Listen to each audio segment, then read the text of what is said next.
আজকে যে সত্যি ঘটনাটা শোনাবো সেটা ঝাড়খণ্ডের জামশেদপুর শহরের একটা ঘটনা।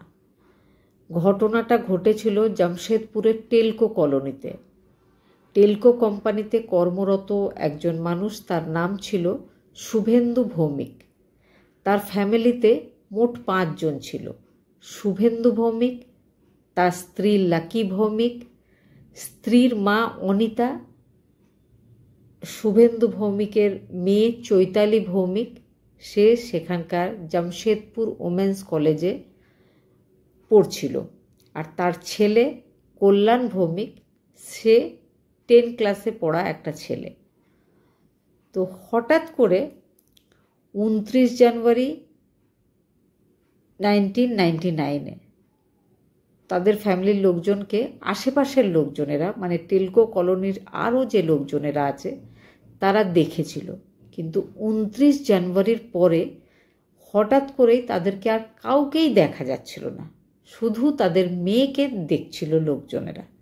তো মেয়েকে আশেপাশের লোকজনেরা এসে জিজ্ঞেস করে যে তোমার মা, তোমার দিদা, ভাই, মা, বাবা তারা কোথায় গেল? তারা তো মাঝে মাঝেই বাইরে বেরোয়, আমাদের সাথে দেখা হয়, তো কোনো প্রবলেম হয়েছে কি? তো মেয়েটা বলে না, একটা পরিবারের খুব নিকট আত্মীয়র বিয়ে আছে, তারা সবাই 4 জন সেই বিয়েতে গেছে, কিন্তু চৈতালির পড়াশোনা আছে সেই জন্য সে যায়নি। কিছুদিন পরে, 8-10 দিন পরে চৈতালিও কিন্তু সেই বাড়িটা থেকে নিখোঁজ হয়ে যায়। বাড়িতে কিন্তু একটা তালা দেওয়া।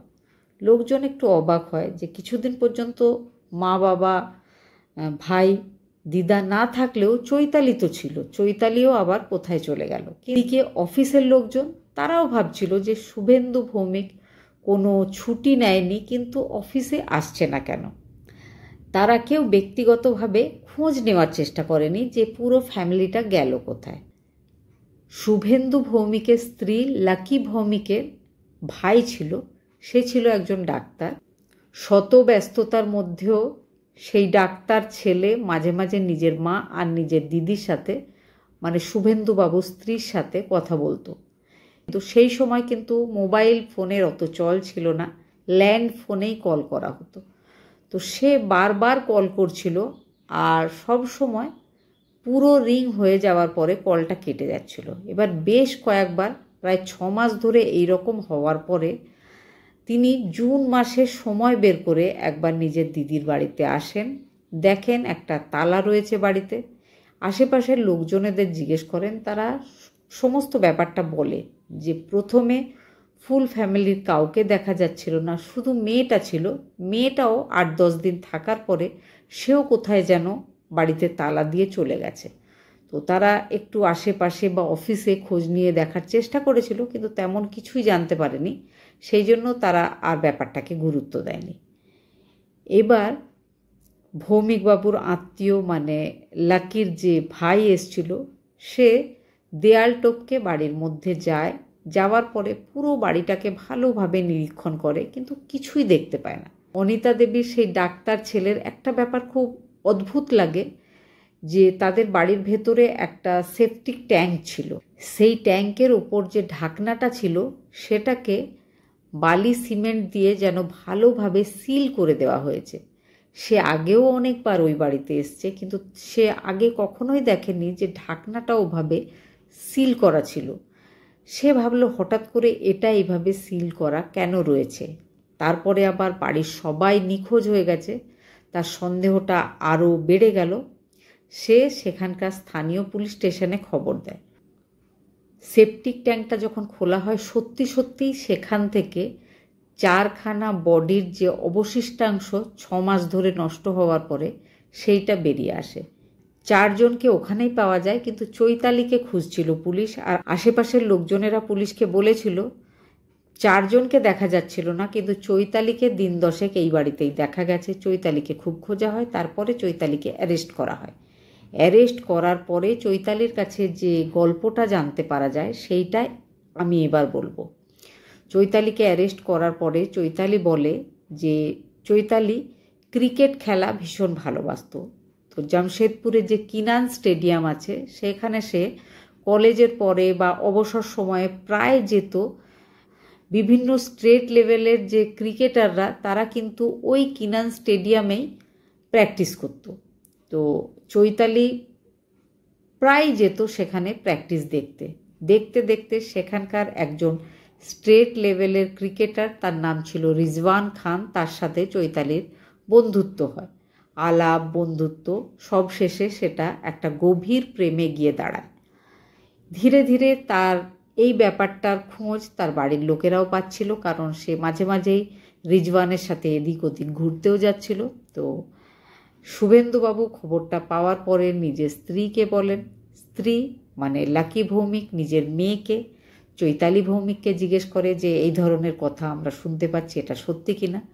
চৈতালি বলতে চাইছিল না, কিন্তু বাধ্য হয়ে তাকে বলতে হয় যে হ্যাঁ, তার সাথে একজনের প্রেম হয়েছে, তার নাম রিজওয়ান খান। সেটা শুনেই শুভেন্দুবাবু বা তার শাশুড়ি বা তার স্ত্রী সবাই চিন্তায় পড়ে। চিন্তায় পড়ে তারা সবাই একসঙ্গে বসে মেয়েটাকে বোঝায় যে তার এখন বয়স কম, তার এখন পড়াশোনা করার সময়, কেরিয়ার তৈরি করার সময়। এখন এই উল্টোপাল্টা দিকে যদি মন দেওয়া হয় তাহলে তার পড়াশোনা নষ্ট হবে।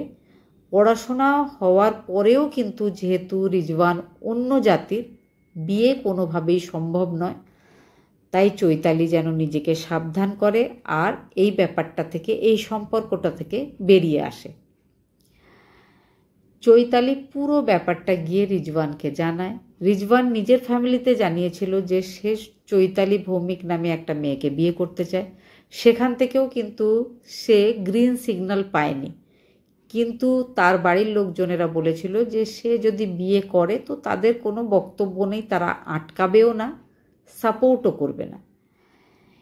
চৈতালি আর রিজওয়ান, বিশেষ করে চৈতালি একটা প্ল্যানিং করে যে তার বাড়ির 4 জন সদস্যকে যদি সরিয়ে ফেলা হয় তাদের জীবন থেকে, তাহলে কিন্তু আর বাধা দেওয়ার মতো কেউ থাকবে না। তার এই প্ল্যানিংটা রিজওয়ানের ভীষণ ভালো লাগে। তারা দুজন মিলে কথা বলে একটা ডেট ঠিক করে।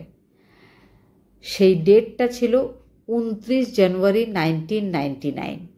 সেই দিন সময় করে দুপুরবেলায় খাওয়া দাওয়ার পরে যখন চৈতালির মা চলে গেছে নিজের রুমে ঘুমাতে, চৈতালির দিদা সে ফার্স্ট ফ্লোরে চলে গেছে ঘুমাতে। দুপুরে খাওয়া দাওয়ার পরে তাদের দুজনেরই ঘুমানোর অভ্যেস ছিল, তারা ঘুমিয়ে পড়েছিল। আর চৈতালির যে ভাই কল্যাণ, সে গেছিল বাইরে ক্রিকেট খেলতে। এবার রিজওয়ান আসে, চৈতালি দরজা খুলে তাকে ধীরে ধীরে ভেতরে নিয়ে চলে যায়। কেউ কিন্তু দেখতে পায়নি। তখন এত সিসিটিভিও ছিল না, যার জন্যে কোনো ব্যাপারটার কোনো প্রমাণও ছিল না। তাকে প্রথমেই ফার্স্ট ফ্লোরে যেখানে দিদা ঘুমাচ্ছে সেই ঘরে নিয়ে যাওয়া হয়। সেই ঘুমন্ত অবস্থাতেই রিজওয়ান তার মুখ চেপে ধরে, শ্বাসরোধ করে চৈতালি আর রিজওয়ান দুজনে মিলে ভদ্রমহিলাকে মেরে ফেলে। মেরে ফেলার পরে একটা বিছানার চাদরে বেঁধে তাকে ঘরের এক কোণে রেখে দেওয়া হয়। এবার তারা ধীরে ধীরে নেমে আসে, চৈতালির মায়ের রুমে যায়। সেখানেও কিন্তু চৈতালির মা ঘুমাচ্ছিল। লাকি ভৌমিকের কিছু বুঝতে পারার আগে তারা সেই আগের বারের মতোই কিন্তু একই প্রসেসে তাকেও মেরে ফেলে। তাকেও ঠিক ঘরের এক কোণে রেখে দেয়। কল্যাণ উঠতি বয়সের ছেলে, সে খেলাধুলা করে বাড়ি ফিরে আসে। সে আদৌ জানতো না যে তার সঙ্গে কি ঘটতে চলেছে। একই রকমভাবে পেছন থেকে রিজওয়ান তার মুখ চেপে ধরে, তার শ্বাসরোধ করা হয়, তাকে আবার মেরে ফেলা হয়। তাকেও কিন্তু সেই ঘরের এক কোণে এক জায়গায় আবার রাখা হয়। দুজনে কিন্তু এই ঘটনাগুলো ঘটাচ্ছে আর বসে বসে যে খালি সময়টা একসাথে বসে তারা গল্প করছে, সময় কাটাচ্ছে। এবার রাত্রেবেলায় যথারীতি টাইমলি শুভেন্দুবাবু কিছুই জানেন না, তিনি বাড়ি ফিরে আসেন। পেছন থেকে সেই একই রকমভাবে রিজওয়ান তার উপর অ্যাটাক করে। তারপরে শুভেন্দুবাবুকেও মেরে ফেলা হয়। এইভাবে 4 জনকে একের পর এক মেরে ফেলা হয়। ঘরেই 4 জনের বডি রাখা হয়। তারপরে গভীর রাতে তারা একে একে প্রত্যেকটা বডিকে নিয়ে গিয়ে সেপটিক ট্যাঙ্কে ফেলে আবার সেপটিক ট্যাঙ্ক বন্ধ করে দেয়। নেক্সট ডে রিজওয়ান খান বাইরে যায়, বাইরে গিয়ে সিমেন্ট বালি নিয়ে আসে। আর তাদের যে সেপটিক ট্যাঙ্ক, সেটার যে ঢাকনাটা সেটাকে ভালো করে সিল করে দেওয়া হয়। তারপরে দুজনে একসাথে ওই বাড়িতে 8-9 দিন থাকে। রিজওয়ান বাইরে বেরোতো না, মাঝে মাঝে কিন্তু চৈতালি বাইরে বেরিয়ে আসতো, আশেপাশের লোকজনকে দেখা দিত যাতে তারা সন্দেহ না করে।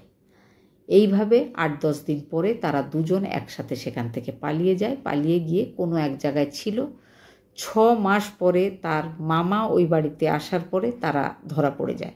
ধরা পড়ে যাওয়ার পরে লোয়ার কোর্ট থেকে তাদের দুজনকে ফাঁসির সাজা দেওয়া হয়। তারপরে তারা হাইকোর্টে যায়। হাইকোর্ট থেকে তাদেরকে আজীবন কারাদণ্ডে দণ্ডিত করা হয়। তারপরে তারা যায় সুপ্রিম কোর্টে। সুপ্রিম কোর্টে তাকে সেই একই রকমভাবে সেম যেটা হাইকোর্টের সাজা ছিল, সুপ্রিম কোর্টও সেটাই দেয়, যে আজীবন কারাদণ্ডে দণ্ডিত করা হয়। মেয়েটা হাজারিবাগ জেলে বন্ধ ছিল, আর ছেলেটা ডাল্টনগঞ্জ জেলে বন্ধ ছিল। এই সময়ের মধ্যেই যখন প্রথম দিকে হাজারিবাগ জেলে চৈতালি ভৌমিক একটা ছেলেকে জন্ম দিয়েছিল, সেই বাচ্চাটা 5 বছর পর্যন্ত চৈতালি ভৌমিকের কাছে জেলেই ছিল। তারপরে রিজওয়ানের মাকে তারা ওই বাচ্চাটা দিয়েছিল, বাচ্চাটাকে তিনিই বড় করেন। এখন মোট 18 বছর জেল খাটার পরে তারা দুজনেই, স্বামী স্ত্রী দুজনেই জেল থেকে বাইরে বেরিয়ে এসছে। এখন তারা আবারও নিজেদের ছেলে বা স্বামী স্ত্রী তিনজনে আবার নতুন করে সংসার শুরু করেছে, একসাথে তারা সংসার করছে। এইভাবে একটা মেয়ে নিজের প্রেমের জন্য বাড়ির 4 জনকে নৃশংসভাবে মেরে ফেলেছিল। সে চাইলেই কিন্তু তাদের থাকাকালীনও বাড়ি থেকে পালিয়ে গিয়ে অন্য কোথাও ঘর সংসার করলেও পারত, কিন্তু চৈতালির এই রাস্তা পছন্দ হয়নি, তাই জন্য সে নিজের বাড়ির 4 জনকে মেরে ফেলেছিল।